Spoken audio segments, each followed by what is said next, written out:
You're listening to Artistic Finance, show 159. On today's show, we discuss resource sharing in theater design and production.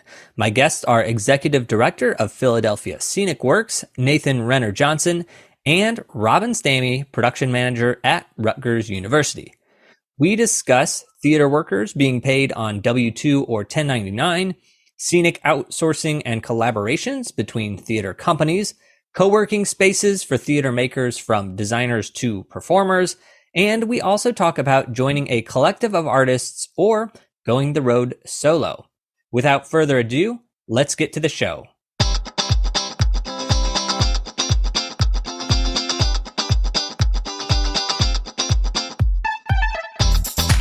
You are listening to Artistic Finance, where we help creatives learn about the business of show business.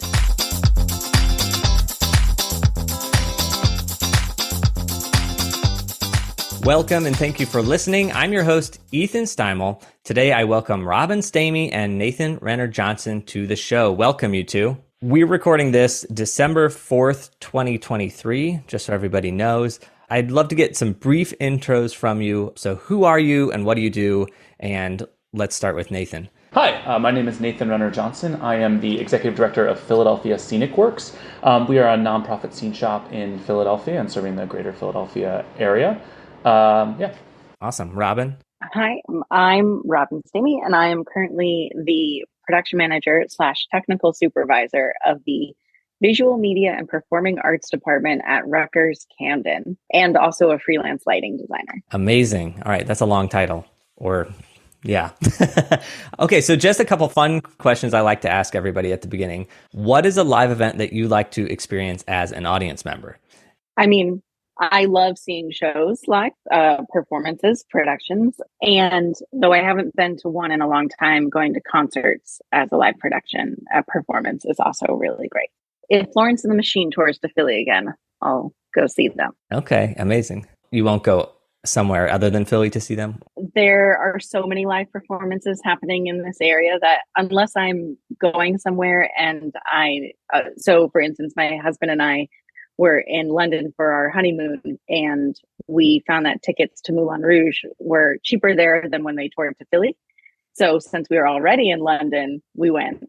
We wouldn't make necessarily a trip just for that. That's amazing. That's awesome. All right, Nathan, what's a live event that you like to experience as an audience member? Oh, I think the top of my list right now is Sleep No More because it's closing and I haven't gotten to see it yet. But I just love anything that's like distinctly theatrical, something that works well in a theater that you don't see on movies or in TV, just like something that is really creative and imaginative. Yeah, that's amazing. I never saw Sleep No More. And now you know how Broadway HD like films shows. I wonder if they have Sleep No More, because I don't actually want to go see it in the live.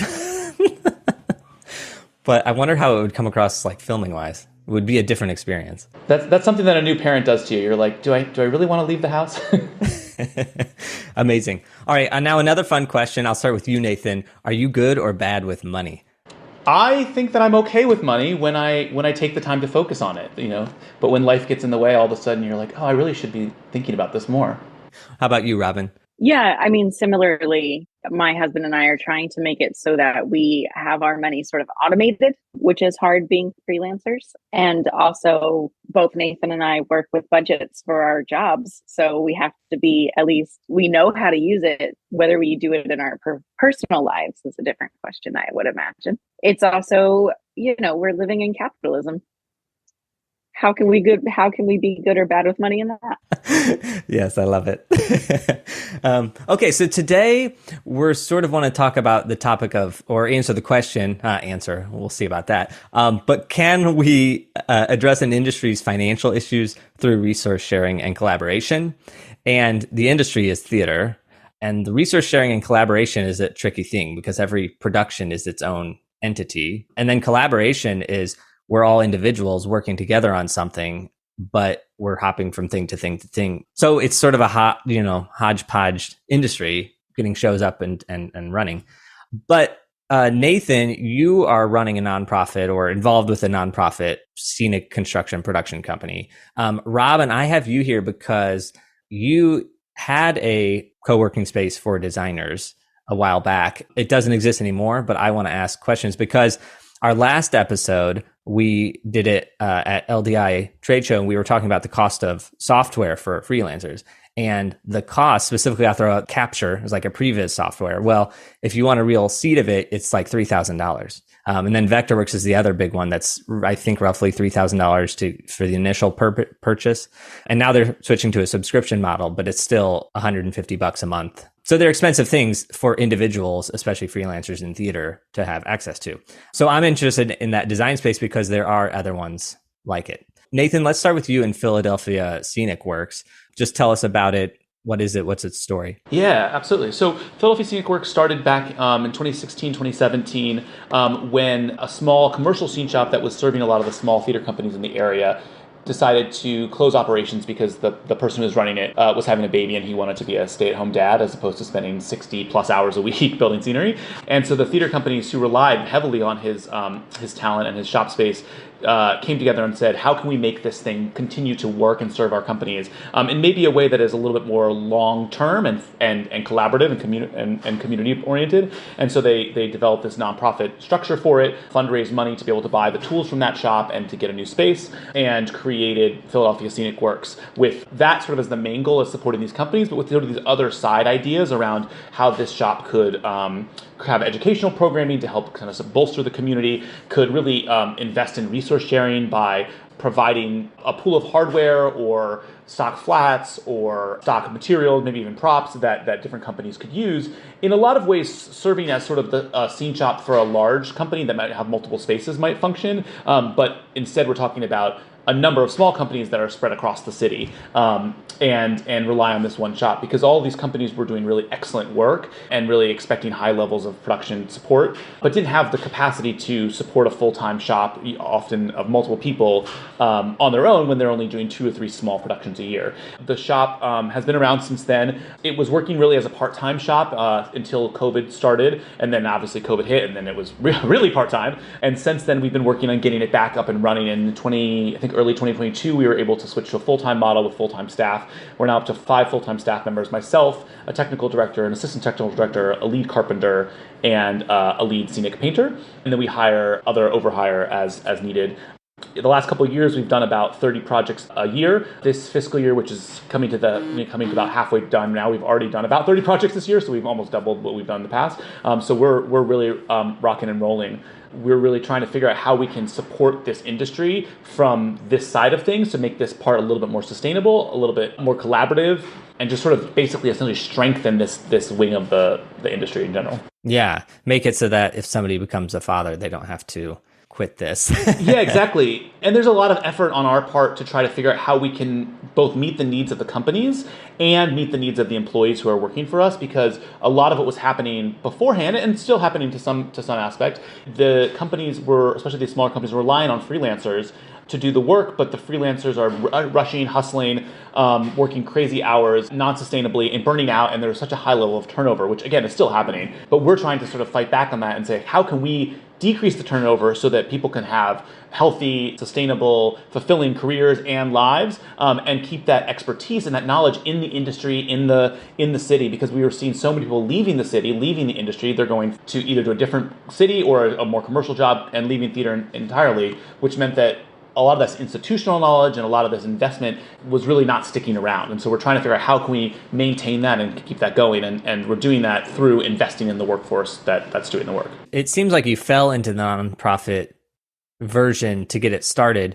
Why nonprofit versus commercial scene shop? What are there advantages for you for doing it nonprofit versus just sort of doing it commercially? Yeah, I mean, the big advantage, obviously, is that the nonprofit doesn't have to pay income tax. Not that we're making an income right now anyway, but we're really, it sort of goes along with our model. Like, we're not interested in making any top-level owner or person rich. We're interested in investing all of the money back into the community. This organization exists to support the community. And so we're really trying to find ways to do that. And of course, as a nonprofit, we are able to take donations, and a lot of foundation support can come that would not be available to us if we were a commercial shop. So those help to underwrite some of the overhead operating costs and keep it affordable for the companies while still paying people reasonable, fair living wages. Okay, and you mentioned 30 productions already this fiscal year. Are all of those nonprofits that you're helping, or are there, like, can you do commercial work as a nonprofit? Yeah, we can. There's something that is a little bit, I'm not the expert on it to be able to explain it, but there's something called unrelated business income. So if we're doing work outside of the arts industry, our mission, we have to stay within our mission. Our mission is to support the arts industry in the greater Philadelphia region. Primarily, that's working for nonprofits and supporting art nonprofits, but that goes beyond theater. We're doing work for the Flower Show this year, which is the Philadelphia Horticultural Society, as well as we've done other stuff for the Fairmount Park Conservatory. We've partnered with Mural Arts on a project. So there's other nonprofits that are not theater nonprofits that also sort of expand our work. And we can take on commercial projects here and there, and those certainly do help to underwrite the costs. We just have to make sure that it's not the majority of what we're doing. We're not focusing on it. I won't get into the specific tax stuff because I'm probably not the best person to explain it. But the vast majority of our stuff wants to be mission based and supporting the community that we're here to support. Yeah, that's wonderful. I'm also wondering, it seems like you're very well organized, but is this a sustainable model? Like in 1 year, will you be here? Or in 5 years, will you still be here doing this? I sure hope so. We're still working. I think we still feel very much like we're in startup phase, and we're working towards getting to a certain scale. As we look at our projections and we run our numbers, it really is something that in order to be able to support the size of the company that we're trying to support, these small companies, we really need to be working at a certain scale, having a certain number of projects. That's why growth is so important to us, because if we're basically functioning as a scene shop for one or two small companies, it's not sustainable, which is why they don't have their own scene shop. So we really need to be getting to a scale where we can be having multiple projects going at the same time. We're working on many different things down the line. And the only way we're going to be able to do that is by being super organized, because right now we've got 7 or 8, I'm looking at my whiteboard, we've got 7 or 8 productions that are all loading in within the next month and a half, and different people are working on different ones at different times, and so we're trying to balance all of those, all the rentals from different things, to be able to take advantage of the shared resources. So it is definitely a logistical game, but that's sort of the nature of the business. Okay, just a couple more questions before I jump back over to Robin. How many, because you're doing 30 productions, how many people are you employing full-time? And what are their roles? Like, are they carpenters, et cetera? Of the 30 productions that we've done, or the 30 projects that we've done, because some of them are not all theatrical productions, they're not all full scale. We're going to build it, load it in, strike it. Some of them are just a rental of a portion of our space so that their staff can build it themselves and use our tools. Some of them are, they've had existing scenery that they brought to us. We painted it and gave it back to them. Some of it has been just build it and we'll deliver it and then they install it. Some of it is just rental stuff, so we'll pull it, they'll take it and install it themselves, and we don't do any carpentry or paint on it. So it's a wide range of the kind of work that we do for each individual company, but that is intentional because we're trying to find ways to support companies even if they don't have the price point to be able to match sort of full-scale services where we do everything from A to Z, although we can. Our full-time staff is a TD who is sort of 50% building and 50% costing, drafting, scheduling, logistics. An ATD who is almost entirely on the floor and working on builds. A lead carpenter who's also on the floor, and then a lead painter. And then we overhire for paints and carpentry as needed. Generally, we've got 1 to 2 overhire here every week, but it kind of goes up and down based on availability and need. One of the really exciting things about PSW is that in addition to being able to hire some people full-time and have that full-time work, the part-time employees are also freelancers who are going from other job to other job. And so we can help fill in the gaps for those freelancers when they don't have another job on the docket. And by being organized, we can make sure that we always have projects for them when they're coming to us, allowing them to have a more consistent and more sustainable working model. Yeah. I freelanced in New York for 10 years, and I worked for a company called the Lighting Design Group. And that's sort of what I would call my Philadelphia Scenic works. It was like between the theater gigs, this is where I could go. And it was fairly reliable, depending on time of year and all that. Cool. Okay. So I think I heard 4 full-time people in there. Yeah. And me. And you. What's your involvement? Because I thought you were on the board, or what is your role? I was on the board. I'm now the executive director. I do everything that isn't building and painting the scenery. So marketing, human resources, payroll, development, accounting, some production management, logistics support. So really everything beyond the actual scenery. Amazing. Awesome. And also, I'm just throwing this out. You mentioned TD and that 50% of the time is drafting and all that. I think that sometimes surprises people when they see the TD and it's like, where are they? Why aren't they in the shop? And it's like, well, they get all the drawings and all things and they have to communicate how to build it. And that takes a lot of desk work to figure that out. Yeah, and because we're an independent shop, so we do a lot of quoting and costing things out for companies who ultimately don't go with us. So there's a lot of work that just goes into sort of telling people how much their project is going to cost before we even get to the point of a green light and starting to plan the build. Yeah, amazing. All right, Robin, your co-working space, which was called the Philadelphia Design Center, what was that? And just tell us about it. So the Philadelphia Design Center was a project of Partners for Sacred Places, which is a nonprofit based in Philadelphia, but I believe they work nationally to pair up artists with sacred places. Well, to pair up partners for sacred places. There's then a division that works specifically with artists and sacred places. And the person in charge of that division is Karen DeLossi. And she used to work for the Philadelphia Theater Alliance when that was in existence. And her husband is a lighting designer and now actually works for Vectorworks, oddly enough. She was a director and stage manager as well. So she deeply understood the need for designers to have a space where they could gather, where they could use shared resources, and where there could be literal space for things. Like similarly, Philadelphia Scenic Works offers a space for companies to build a show if they needed to. The Philadelphia Design Center had a costume shop portion of their space where you could use a cutting table, sewing machines, washer, dryer, etc., as well as 10 computers that had various lighting design and some sound design software on there, and Vectorworks, which can be used by Scenic designers as well. There was also Adobe Creative Cloud memberships. So if you wanted to projection design or if there was a film or anything like that, that could be used. It was a project of Partners for Sacred Places. It was never its own entity. Then in January of 2020-ish, the timelines are a little fuzzy that for those years, right? We remember it all well and also try to forget. Exactly. Partners decided that they no longer wanted to fund the Philadelphia Design Center. It was grant funded. Some seed money came from the Knight Foundation, in fact. Then it was also funded by membership fees. So another nonprofit organization in Philadelphia offered to take it over. They had space. They do a similar co-space sharing thing in South Philly for dancers. So dancers can be a member of the space and get a certain number of rehearsal hours in a building because not all dancers can afford a building on their own, but they need to be able to dance in a space that is designed for that.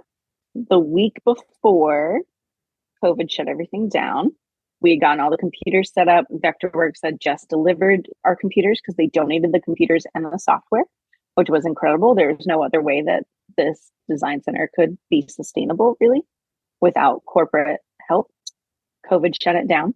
And then the industry suffered greatly.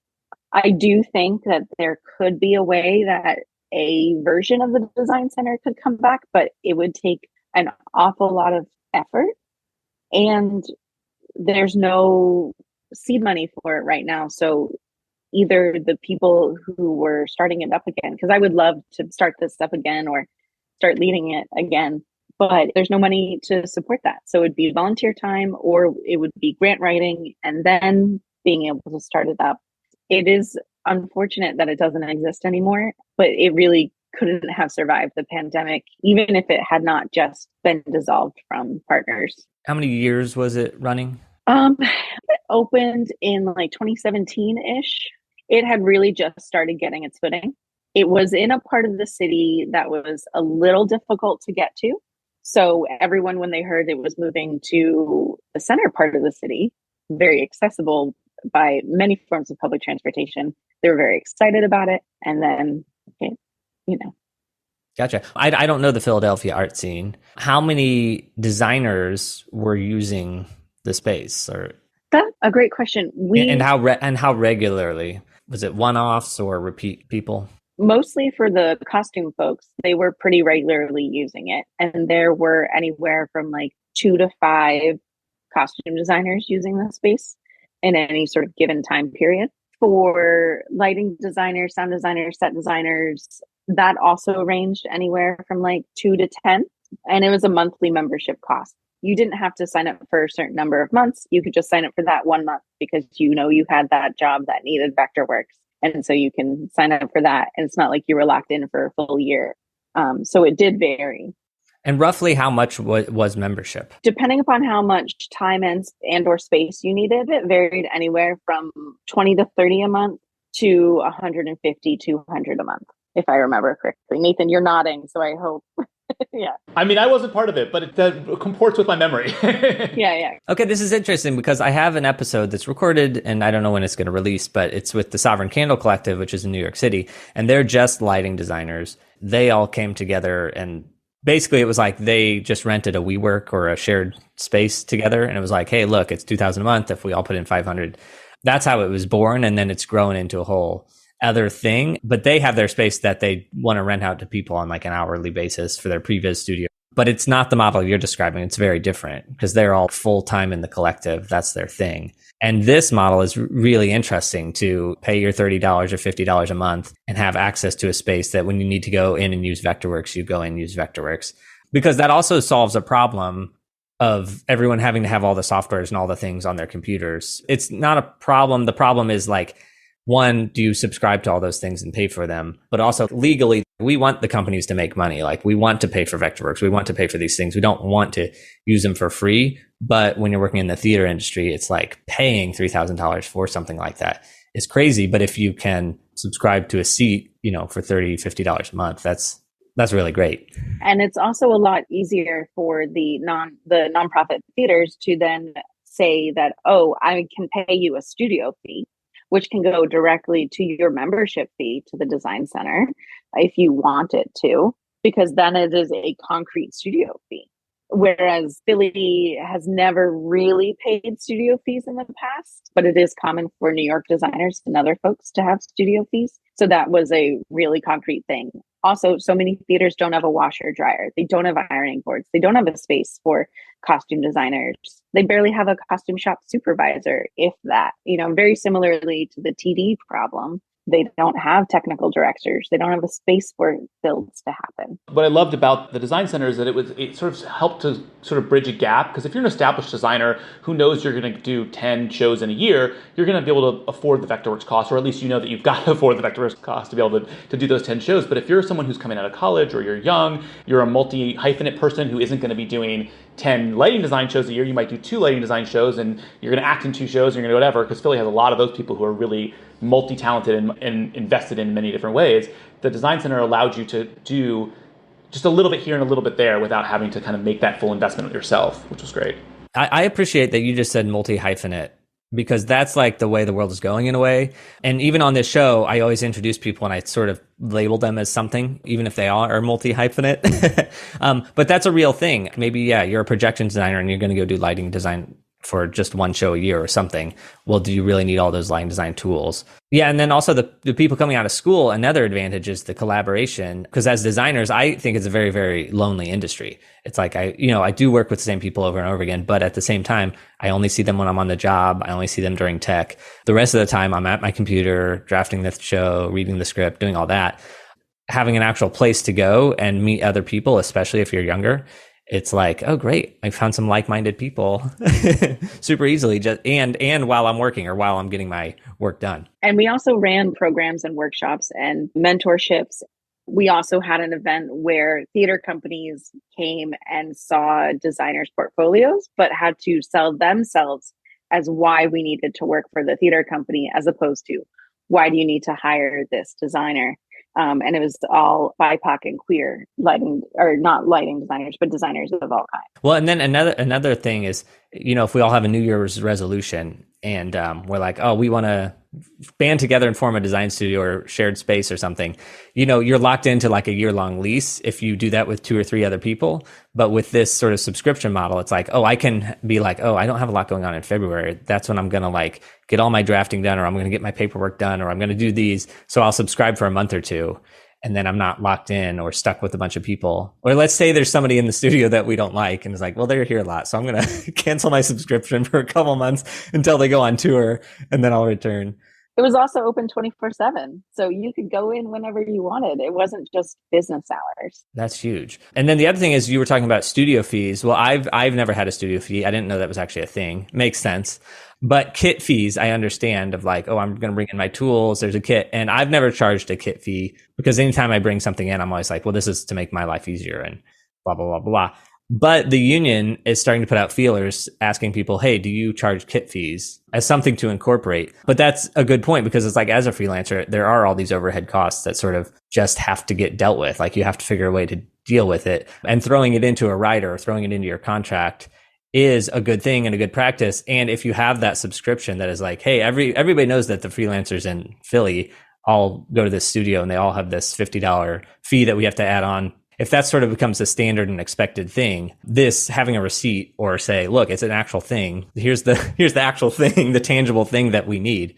I see that being like a really helpful thing too. Sorry, this is a little bit of a non sequitur, but without a kit fee, I'm most familiar with the LORT contract for USA, and there are provisions in the LORT contract for designer reimbursable expenses. And I would always encourage my designers to utilize that to the max of reasonableness that they could, because that's money that we had to budget anyway. We were fine paying for a chunk of your Vectorworks subscription if that's the only thing that you could allocate towards it. But I think that those things exist already, and I think that getting realistic about what those costs actually are is really important. Or we start putting designers on payroll and provide them with the materials that they need to do this. Each theater company could have a Vectorworks subscription, and then their designers could use that. Why is the burden have to be on this freelancer who is then also getting taxed on top of it all?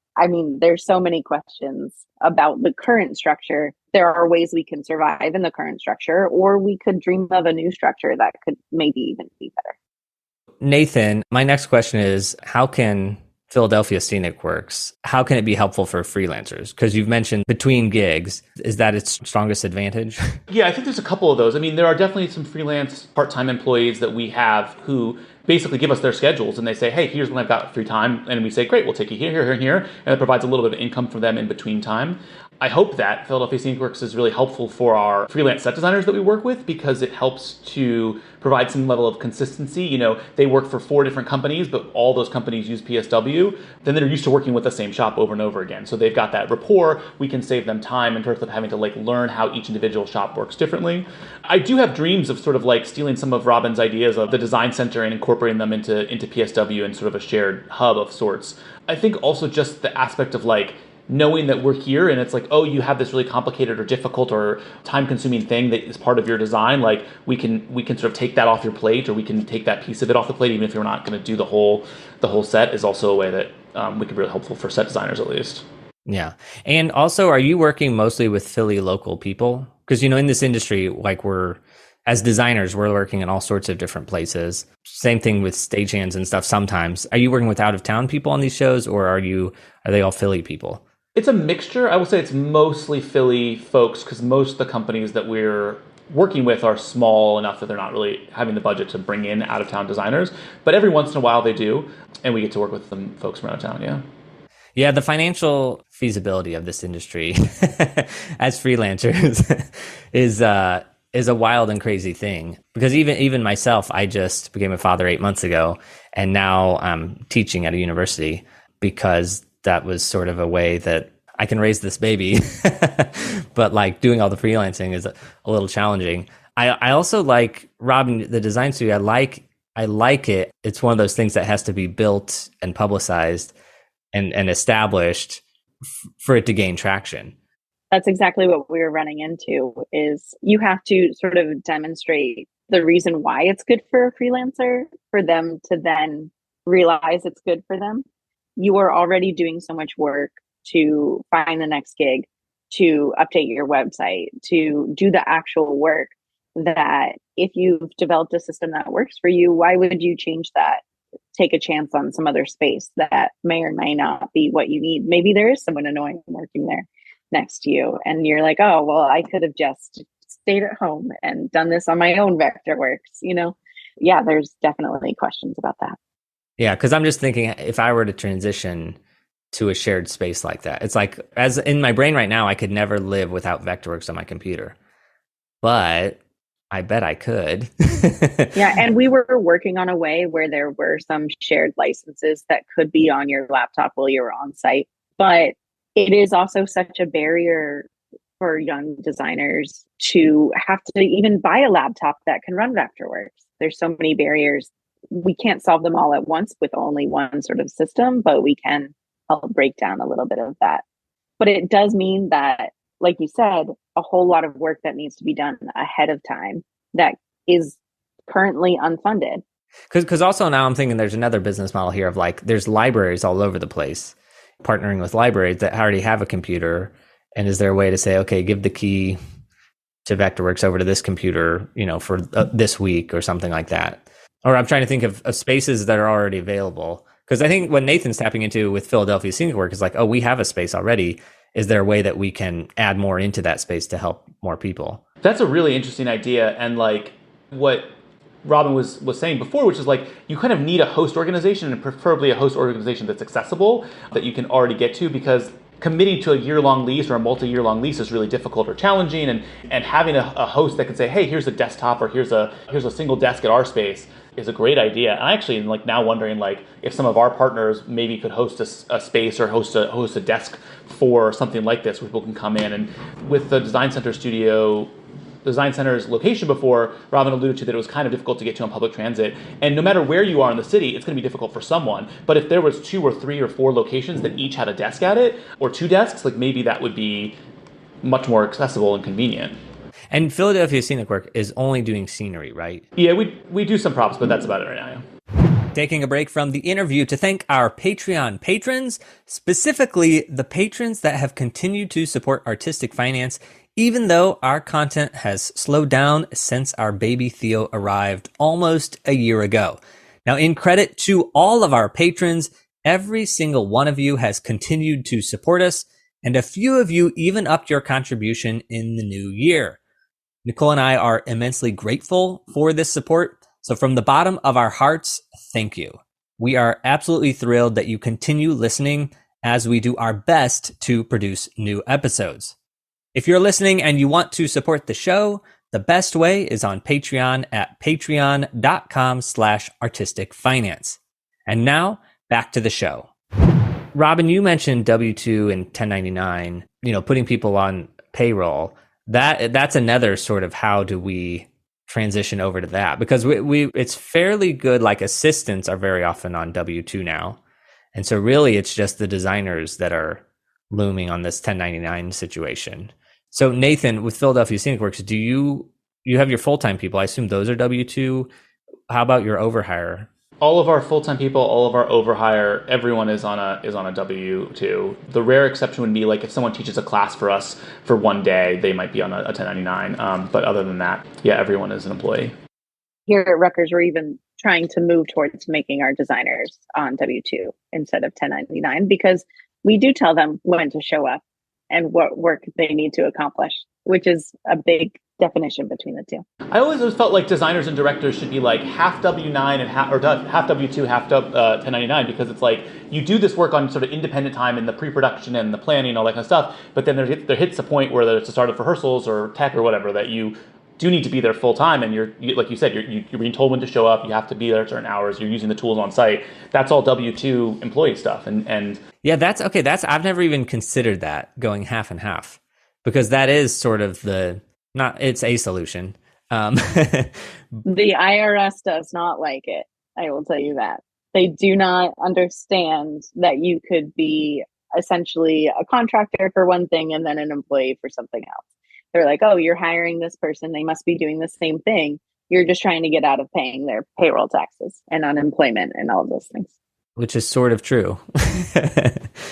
Well, no, it's not sort of. That's true. And this is why the unions are established in the way they do their contracts, is because they have to make up for those people not paying those things.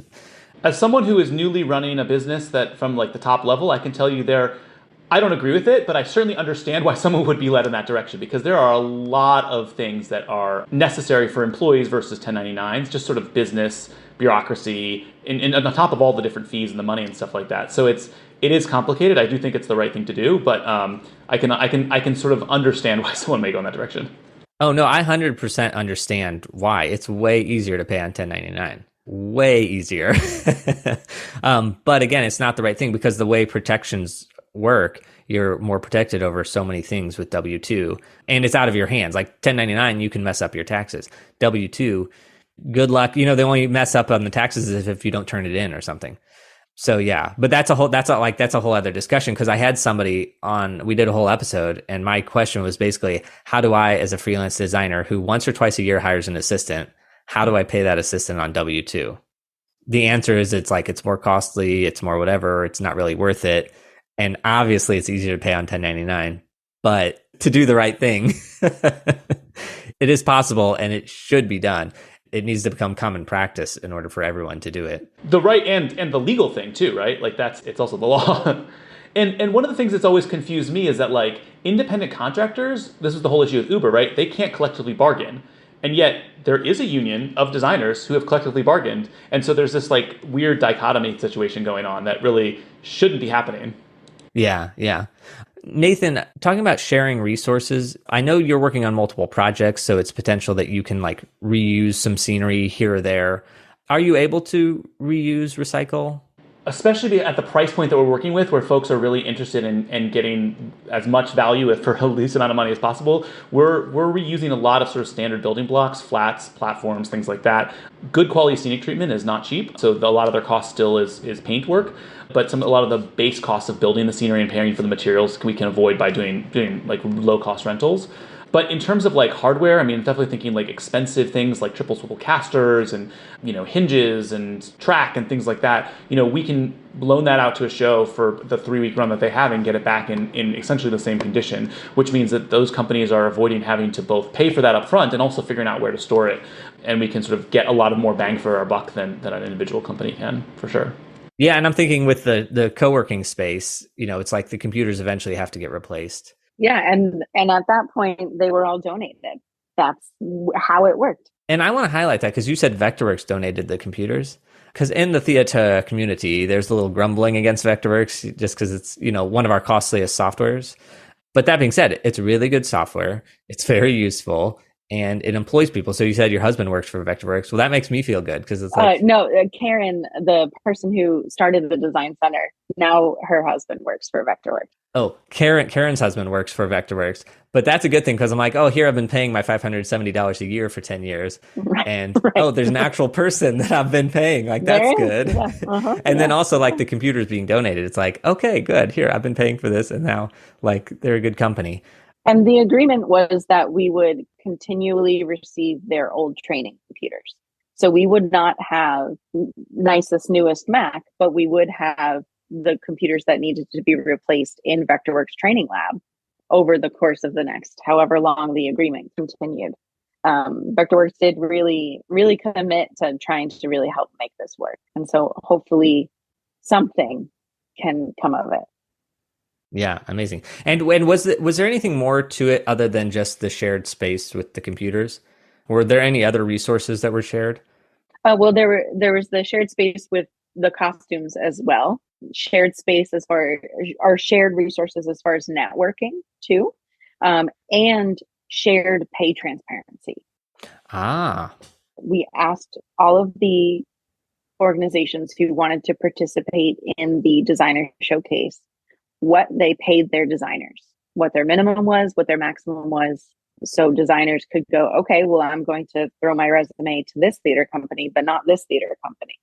And then we all also shared pay transparency among ourselves, sort of unofficially, to make sure that theater companies were not saying, oh, I'll pay you this, but I'll pay you that, which did happen. That did happen and does happen, because I remember once I ran into something where it's like, somebody got an assistant, but then the other designers didn't. And it was like, well, how come that person got an assistant? It was like, well, they asked for it. And it was like, oh, anyway, it's like, that's not what. So I suffered through without an assistant. And yeah, so I love that pay transparency. Yeah, I love the idea that a portfolio review or showcase every year with pay transparency from those attending. That sounds like a beautiful thing. I really like that. I really enjoyed putting it together. Yeah. And then I unofficially have done paid transparency too, where I just ask fellow designers and stuff like that. But it's a lot of legwork, and it's such a weird topic that some don't like to share it, which is crazy to me. Luckily in Philly, we don't run into many people who are shy about sharing how much they're making, which is, I appreciate. I feel like the only disadvantage to that is if there's some sort of like where the theaters are like, oh, well, we can take the highest paying and the lowest paying and let's merge it into like this middle. So then nobody's pushing the forward envelope. But that's theaters. So there's so many organizations. I don't know that that can actually be organized anyway. I will say, as someone who's tried to organize theaters around other sorts of resource sharing, what's the term for that? Like fixing the pay across, like they're not that, no one's that coordinated. Like, I mean, they might chat a little bit in back channels, but no one's that coordinated to like figure out like, all right, how are we gonna like keep demand down? It's like, no, we just want the best people for honestly, like the least amount of money, which is what it is. But and honestly, it's the existing theatrical unions that do keep pushing, and that benefits everyone. Actors Equity keeps pushing, keeps raising. USA, IATSE, even, like, because we have that groundwork, we can really use that as a basis for freelancers who are not represented by any union as well. Yeah, amazing. All right, I feel like I'm going to start to wrap this up, and I want to ask this question before we go, and that is, like, for Philadelphia Scenic Works, people listening to this, Nathan, what do you want them to take away knowing about that? Yeah, I mean, I think in terms of resource sharing and collaboration, I was thinking, just to sort of answer the question that we started with, which is like, can we solve our problems with it? I think the answer is sort of yes and no. I think as a theater industry, like, we are not going to be able to solve this by ourselves. Like, there just isn't enough money amongst ourselves to do the kind of art that we're being expected to do. And what we really need is support from foundations and from the government and from outside sources to bolster that kind of work. And in a lot of cases, we're getting it. It's not as much as we might want, but there are foundations supporting this work. There are people supporting this work. There's government supporting this work. We just want more of it, to be able to do more of it. And I think as a community, as a Philadelphia community, like, I think we can solve some of our financial issues if we support our industry a little bit more and in a smarter, more collaborative and coordinated way. But it's going to need the people on both the patron side and the producer side, I guess I would say, doing it together.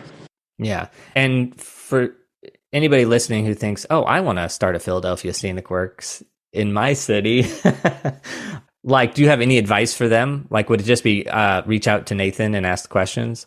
Or is there something people should know?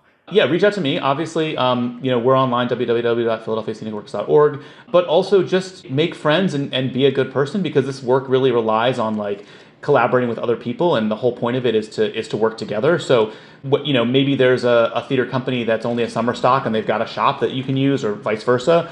Find the ways that you can maximize on the resources that are not being utilized, because I think that's sort of the only way that something like this can work. Yeah, a lot of brute force. You have to be very, very driven and maybe have some lofty goals in order to get this going. Some sort of coffee subscription. Yeah. Yeah. Step one, coffee every day. Robin, for people listening to this who are saying, oh, this shared co-working space, because what you described is a sort of a new idea model to me. I hadn't really thought of it this way. I had always thought of like the individuals sort of doing it, but this is almost like building it for the individuals to find. If anybody's listening to this and saying, oh, I want to give that a shot, or I think something's there, do you have any advice for them? Yeah, I mean, reach out to me. I'm happy to talk with anybody about ideas or anything like that. But also, it's just remembering that the arts are a job and they should be valued as such. It's really important that wherever you're trying to make this happen, that not only are the designers or the people that you're trying to help on board with this, but as Nathan very much said, it's the producers and the patrons that also need to be on board with this.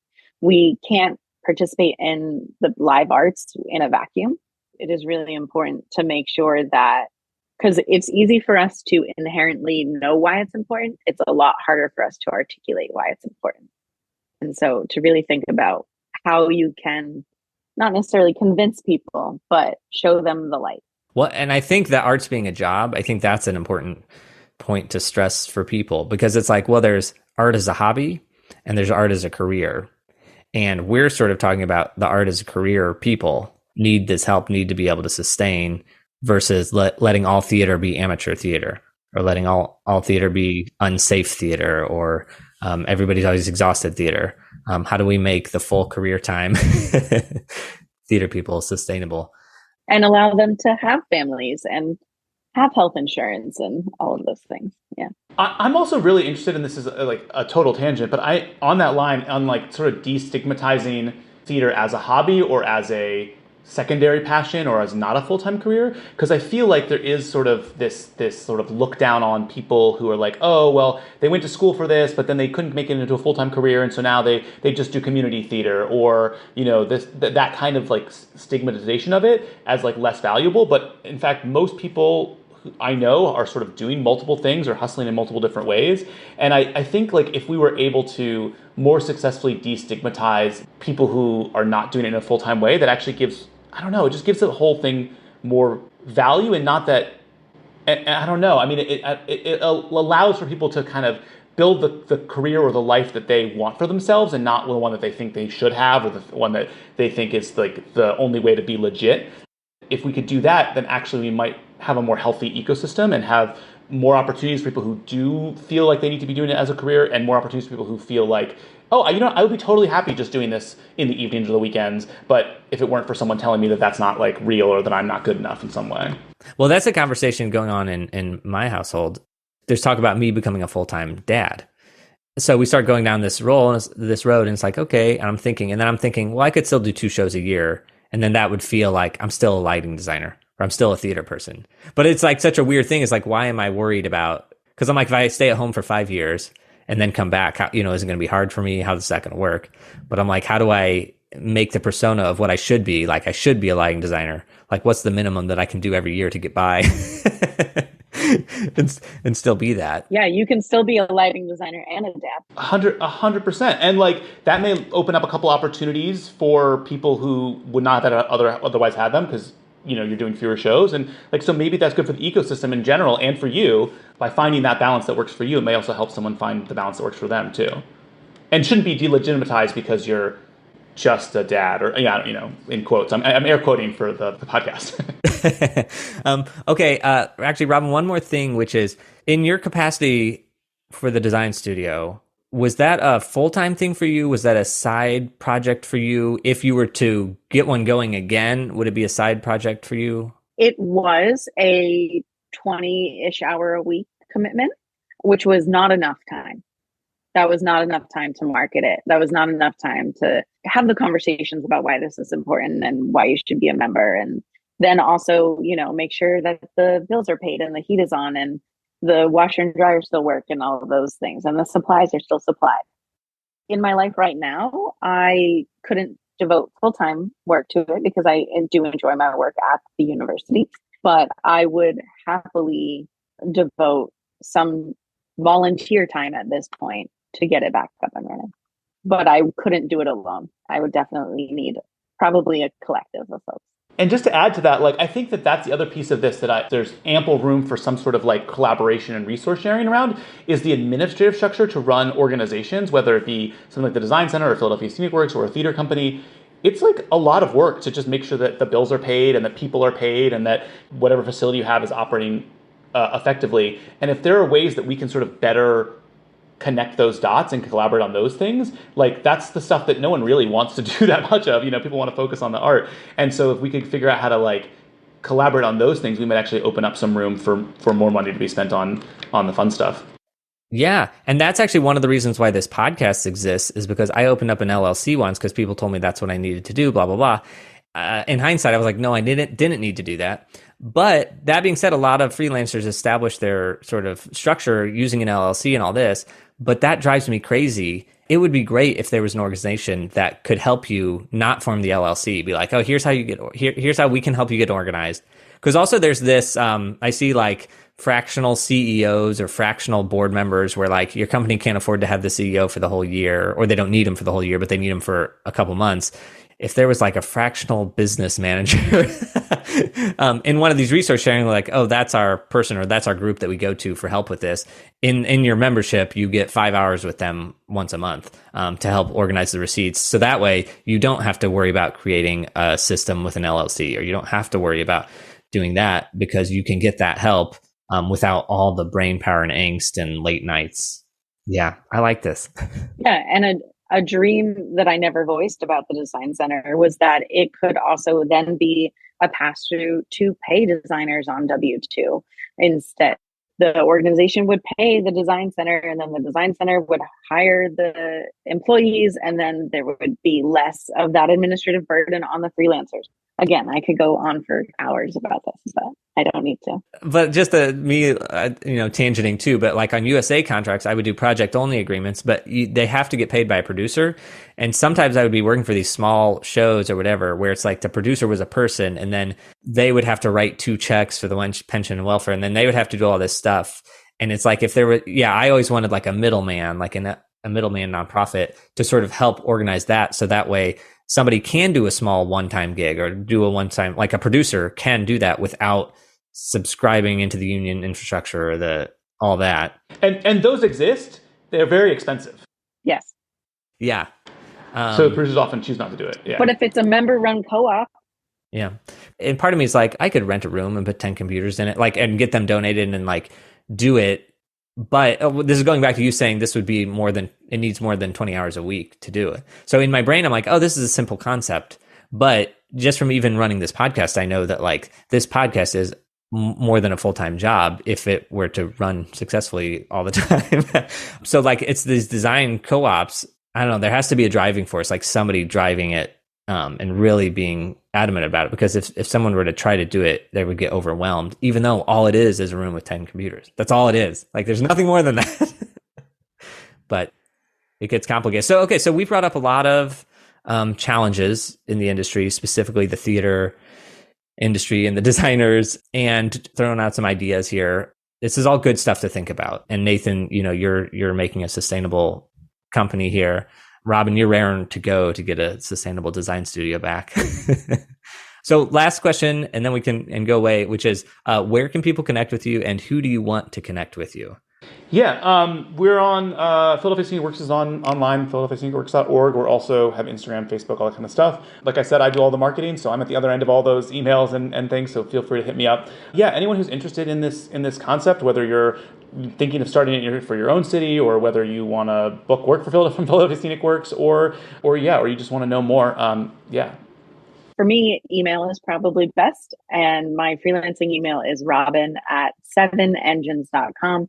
Anyone who has any questions or thoughts about a collective space like that, or wants to discuss pay transparency, or wants to just talk about the state of everything, happy to always do it. And in the age of Zoom, it's even easier.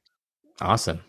All right. Well, thank you both for your time. I really enjoyed this chat. So thank you. Thank you. Thank you. Thanks for having us.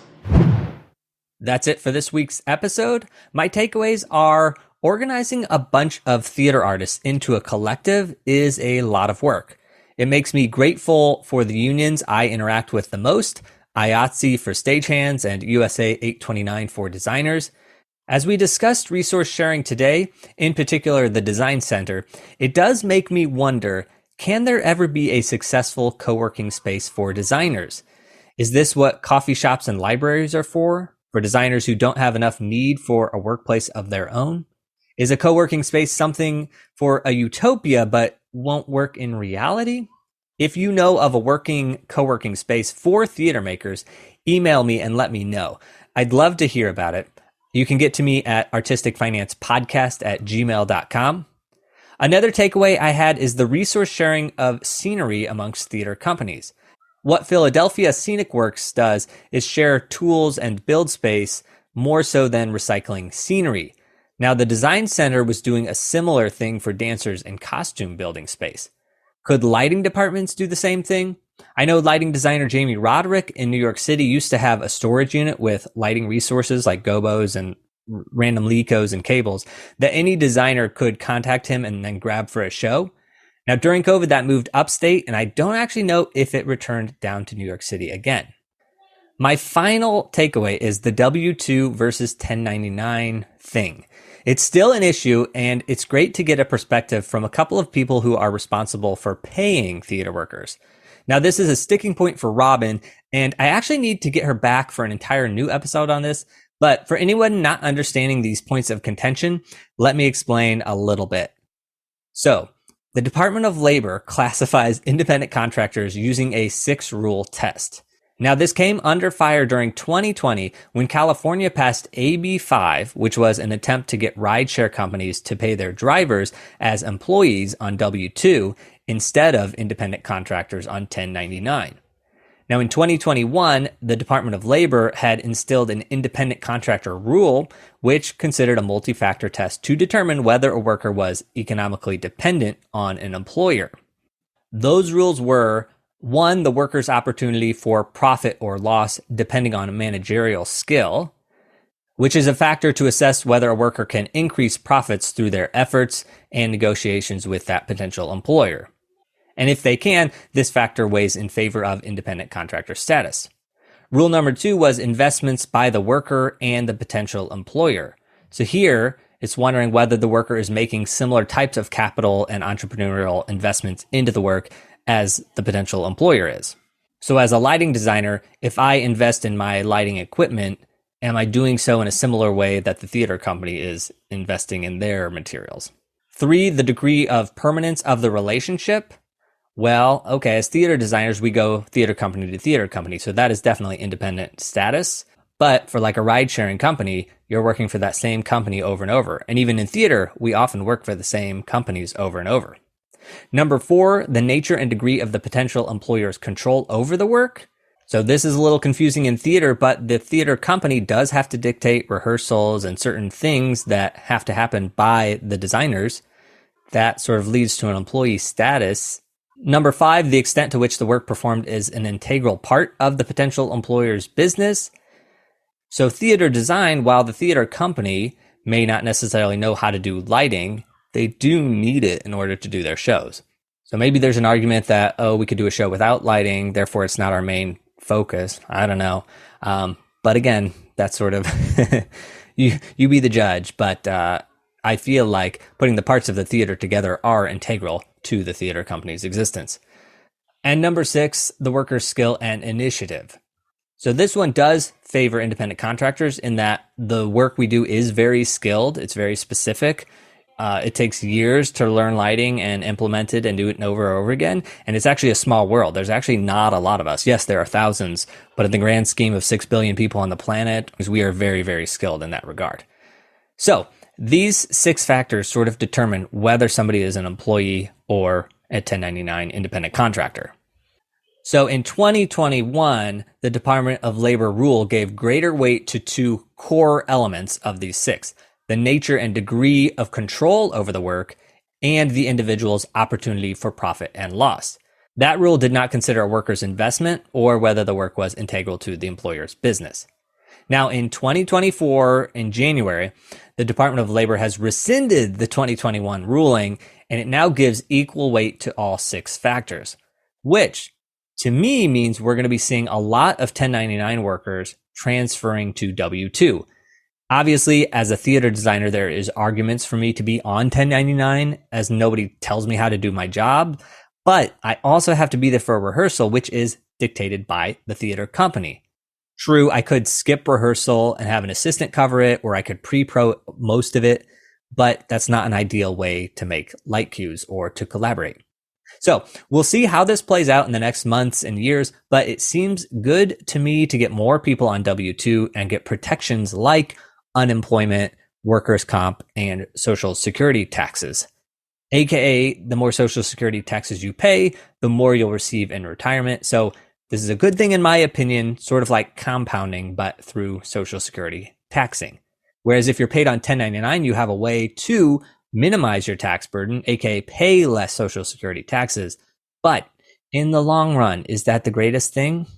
Some people might say yes, some people might say no. So we'll see how this all plays out, but that's just a little bit of explanation so that you can understand why Robin has all these sticking points. So what did you think of the show and any of these topics that we discussed? Let me know by connecting with Artistic Finance on the socials at Artistic Finance everywhere. Find me on LinkedIn or directly email me at artisticfinancepodcast@gmail.com. Thank you once again to our Patreon patrons. You are why this show is on the air. The dad joke to end the episode has nothing to do with resource sharing, but here it is. Egyptian alligators that think they are crocodiles are living in denial. That's it for today. Until next week, break a leg.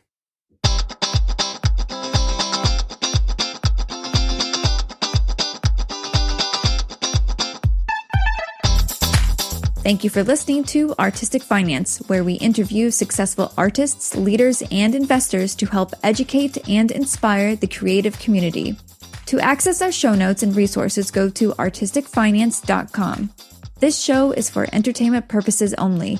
Before making any decision, consult a professional. This show is copyrighted by Artistic Finance. Written permission must be granted before syndication or rebroadcasting.